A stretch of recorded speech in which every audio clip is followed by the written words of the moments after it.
All right, back to the Disneyland series. What was Walt's role on this show? Well, he was your friendly host and storyteller and Uncle Walt, really, kind of, I think, to a couple of generations. He was pretty good on camera presence, and he was so genuine, that even if he stumbled he wasn't quite maybe as suave as some people, but he just had this sort of reality and earnest way of, he was, talking to you. He was really good at that. And the stories were family stories that, the whole family could sit around and enjoy. So he sort of became uncle to the country, I think. Was that the Uncle Walt that you knew? Well, that's not the guy you often found in the office when you were working for him. What was he like to work for? Well, he was tough. He knew what he wanted. He didn't have a lot of patience for people who didn't get it. He was always, though, and I think this is the most important thing, I mean, he may have known he wanted to make some particular thing, but he was always open to another idea and an improvement on his idea. He never, held on to things and say, well, that's the way we're going to do it, and don't come to me with new ideas. He was really great at getting the most out of people. He worked with different people different ways. He was really tough on certain kinds of people, and he was softer with others, and he was a bit of an actor. A bit of an actor. He was a massively an actor. With you being his nephew, how were you treated compared to others? I think my dad sort of had wished that I didn't get involved working with Walt because, of course, I was the first boy born in my generation, and Walt didn't have sons. He had two daughters, but no sons. So there were no heirs apparent. And I think my dad kind of thought maybe Walt would be resentful of me and treat me not as well as he might. And I never had a sense that entered into the picture at all. When I did crappy stuff, he got mad at me just like he would with anybody else. And boy, I mean, I felt about that big a few times. I felt like I wish I could crawl out under that door. But on the other hand, when I fixed what he didn't like and brought it back, he never said great job or anything. He never said that to anybody, but you'd get a laugh, or you'd get appreciation, or you'd get it by him. It's just getting it by him was a compliment. And getting a laugh was, that makes your day. Let's touch on some of the projects, just a couple that you worked on for that series. One was a Zorro, the postponed wedding. Yeah, with the net-fluted cello. Yeah. How did that come about? Let's see, when did that happen? It was sort of at the end of some project in the late 50s that I was working on. Oh, it was the end of one of the last of the True Lives called Mysteries of the Deep that I had really pretty much done entirely on my own, and it was nominated for an Academy Award. Didn't win, but I'm still mad about that. And I was kind of out of work, and they were just starting the third season of Zorro. It had been running for 2 seasons, 39 shows a year. They'd shot 78 of these things in 2 years. And they were looking for scripts for the third season. And the producer was a guy named Bill Anderson, who was another good friend, dear friend, another golfing partner too. And Bill offered me the chance to come over and, do a couple of Zorros. I actually wrote 2 of them, I think, 2 half hours. And then that third season never went on the air, never went forward. Another long story. But at any rate, they really liked the postponed wedding script, which was a half hour, and another writer took it over and blew it up into a full hour, which they did shoot. But I got, story credit on it. That was fine with me. Did you get to watch them shoot the episode or watch them shoot the program? I saw it when it was finished. Were you happy with it? It was all right. Zorros were what they were. There wasn't much you could do to put your own spin on a Zorro show, but it was fun to write. Another program you did was An Otter in the Family. That was the first one when I went to Walt and said, I think I can do one of these myself, one of these hour shows. And that was the story I came up with, was about a little boy who finds a baby otter out in the woods that's orphaned, brings it home and raises it at home. And the otter lives in the house with the family, and eventually, of course, grows up into a big otter and becomes all kinds of trouble with the neighbor's chicken coop. And shotguns come into play. But it's okay. It comes out all right at the end. Where was it shot? Shot up in Wisconsin, a little tiny town called Phillips, Wisconsin. It may or may not still be there, sort of south of Duluth. Beautiful country up there if you can fight off the mosquitoes. Did you have an otter wrangler for the cast? Well, what we had actually was a family who really had a pet otter that lived with them. They were a really nice-looking couple. He was a sort of jack of all trades up there. He had a little ranch farm. I guess you'd call it a farm. He raised mink for fur. He raised trout in a trout pond. And he had some other business he was in at the time as well. And they had this little 10-year-old freckle-faced, red-headed kid that was absolutely perfect for the part, and of course knew the animals and was easy with them because he'd grown up around them. And so we just used this family as the cast. They had no acting experience? None, no. I think we wound up dubbing all their voices later on. We did that a lot. We shot with amateurs out in the field with these nature films, and then we dub in new voices. So how was that received, that being your first one? Was it successful? It was a success. I can't remember the rating, but it was good. But we got, it was hard to get a bad rating on that show in those days. It just, everybody watched. It was Sunday night, and that's what people did. It was, I now have a lot of friends around me, though, because I sail a lot, and a lot of my crew turn out to be kids that are, 20, 30 years younger. And they all talk about growing up watching that Sunday night show, And every now and then they'll tell me about some show that I made, which is really, it shows you the power of what we were doing. Yeah. There's a few others from a little bit later that you did in the 70s. One was Mustang. Right. What was that one about? That was a story about Mustangs in the wild, why real wild horses, which we found a herd down in southern New Mexico that they're still there, actually live on a guy's ranch down fairly close to the Mexican border, very, very southern New Mexico. And they're really, it's a huge, huge, hundreds of thousands of acres area.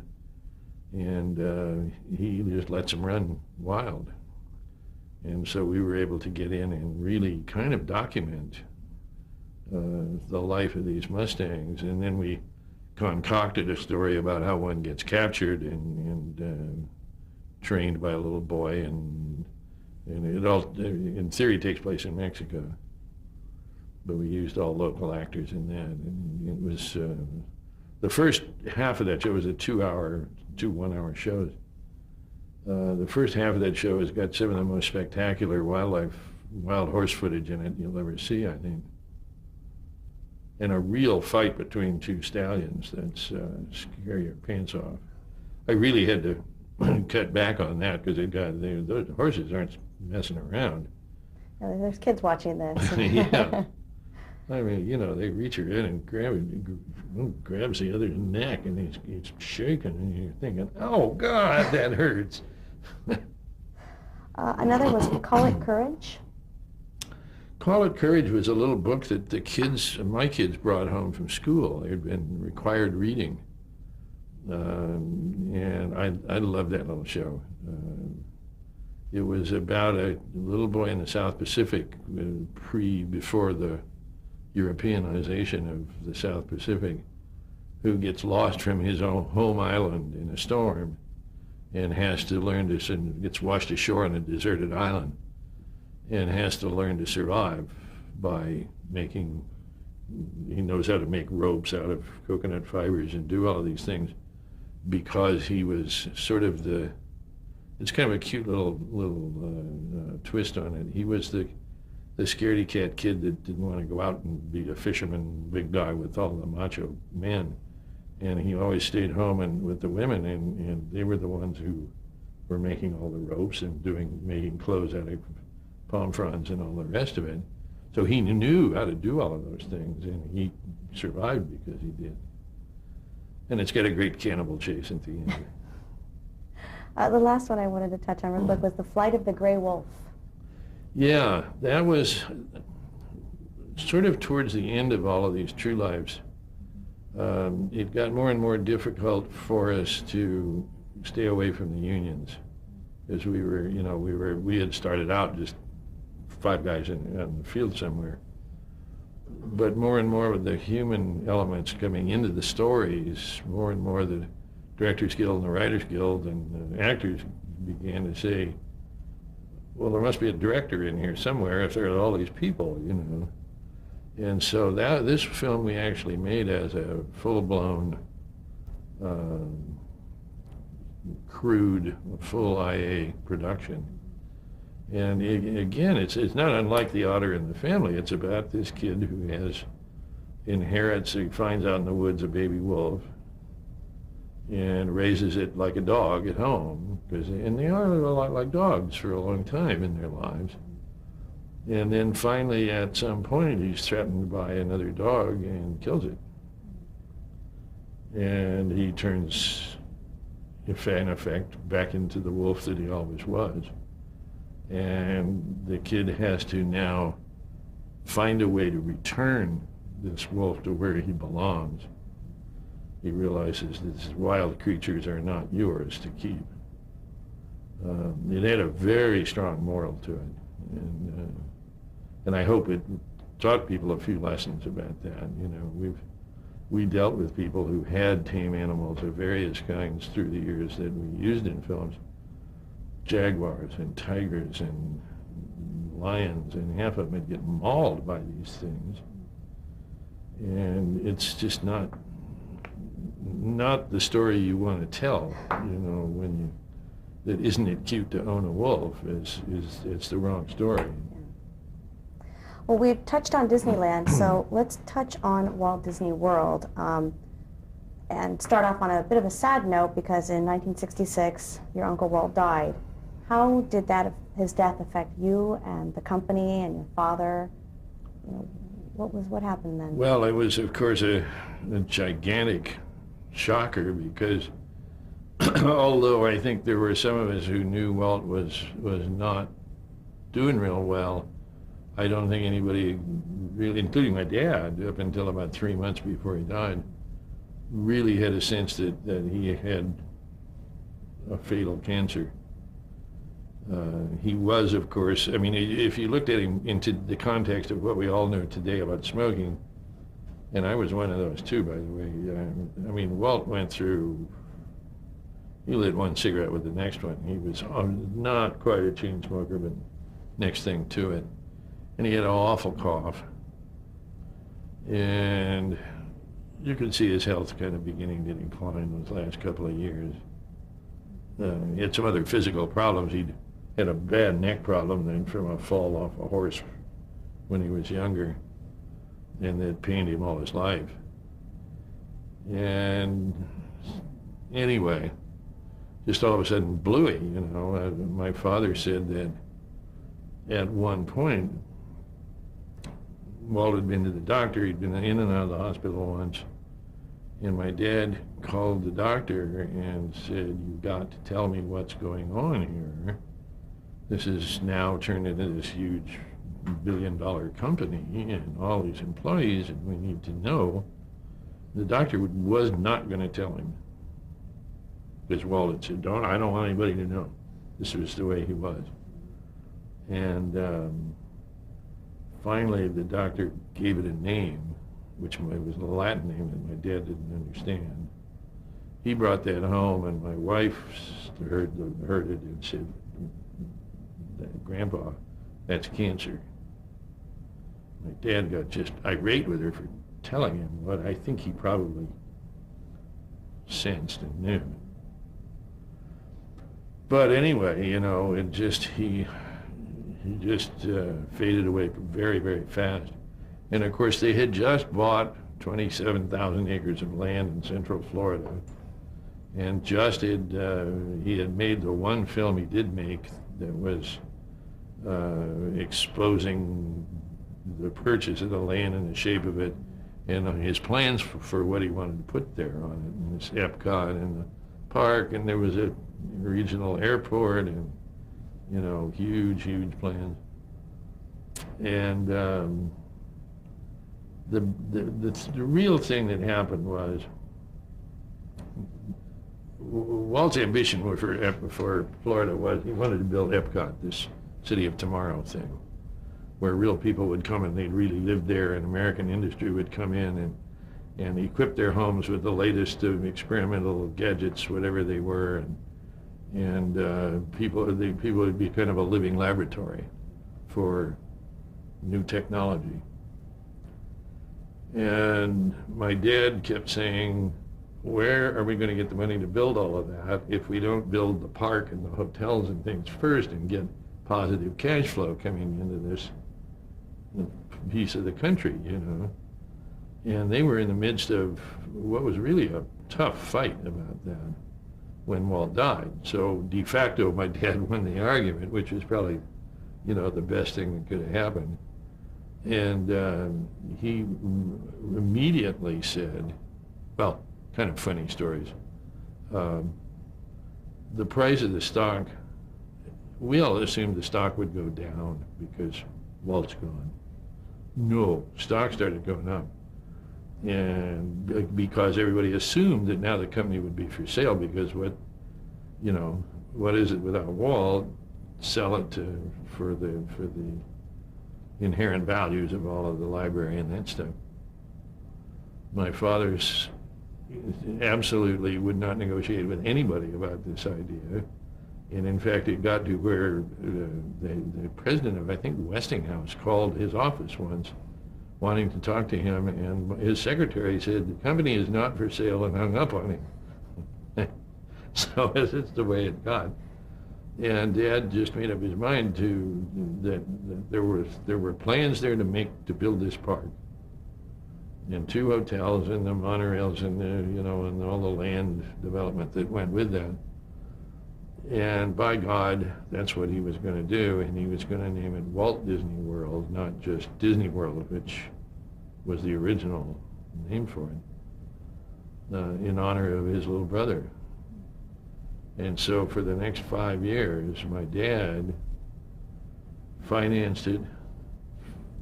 He got it open on day one. Over $550 million invested, and the company had no debt as a result.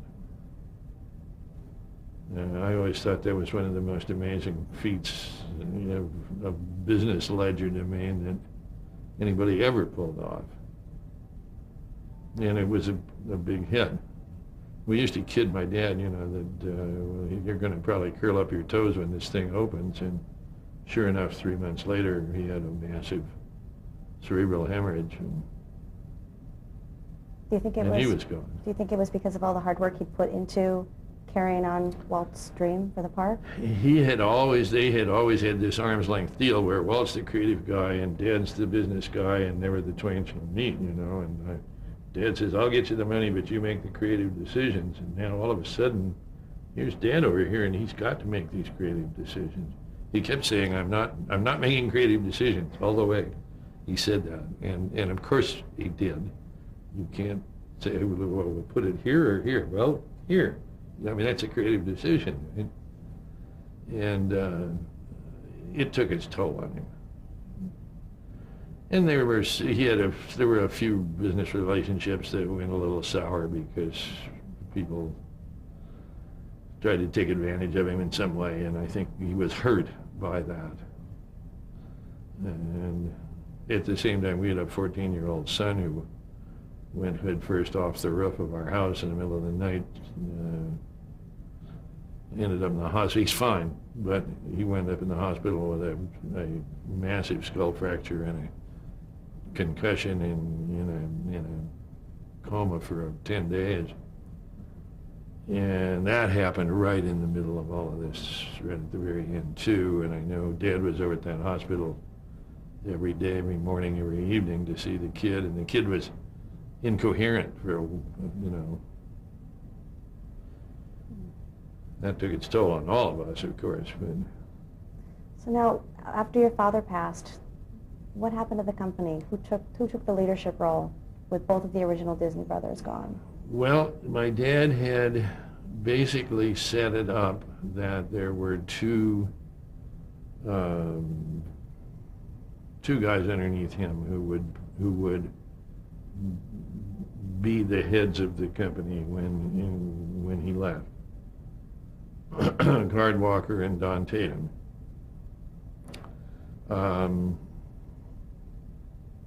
I think he had envisioned it a little bit as a partnership like he and Walt, and it didn't work that way at all. There was an immediate personality battle, and Card Walker became the first among equals, and it was never really a partnership. And he then began trying to run the company. He did some good stuff, but he was not, I don't think, a massively well liked or he was not a creative guy. He came from advertising, which is neither good nor bad, but at any rate, that's where he did come from. Had there been any talk about you taking a more prominent executive role? My dad, it's funny, but Dad put me on the board of directors the minute Walt died, because I think he thought that he didn't want to do that with Walt around. So I was on the board. I'd rather make movies. I didn't want to get in that business end of things, and I didn't do well in it. And it was, I feel at home around creative people, but I do not feel at home around business people who try to translate everything into formulas. So I really didn't participate, in a way that maybe I might have, should have, could have. But that's how it was. At any rate, there was. Card Walker has this clear decision to make in his way of looking at the world, that there's the Roy side represented by me of the Disneys, and there's the Walt side represented by Ron Miller, who married Walt's daughter. And Ron was a much easier guy for Card to bring under his wing, because I think I was all prickles and thorns, and I would rather argue about something I don't believe in, And at any rate, eventually over the next several years, Ron became eventually chairman of the board. And by 1977, I just felt it was futile to hang around. What had frankly. changed? All right, you said that in 1977 it was time for you to leave. What had changed at the company? What I wrote in my letter was that it had lost all its creative drive, and it wasn't any fun to work there anymore, and I just simply didn't feel at home there. I did stay on the board of directors. I didn't leave there. But I had made an attempt to make a deal, sort of independent producer deal with them that said, you know, I have some projects that I like and I can bring them to you, and if you don't want them, I want the right to take them to somebody else. And they would not go for that, even though that was a very common situation all over Hollywood. And so I finally just said, hey, you know, I don't need this in my life. And I went off and became an independent producer, I suppose. Is as good a name for it as any.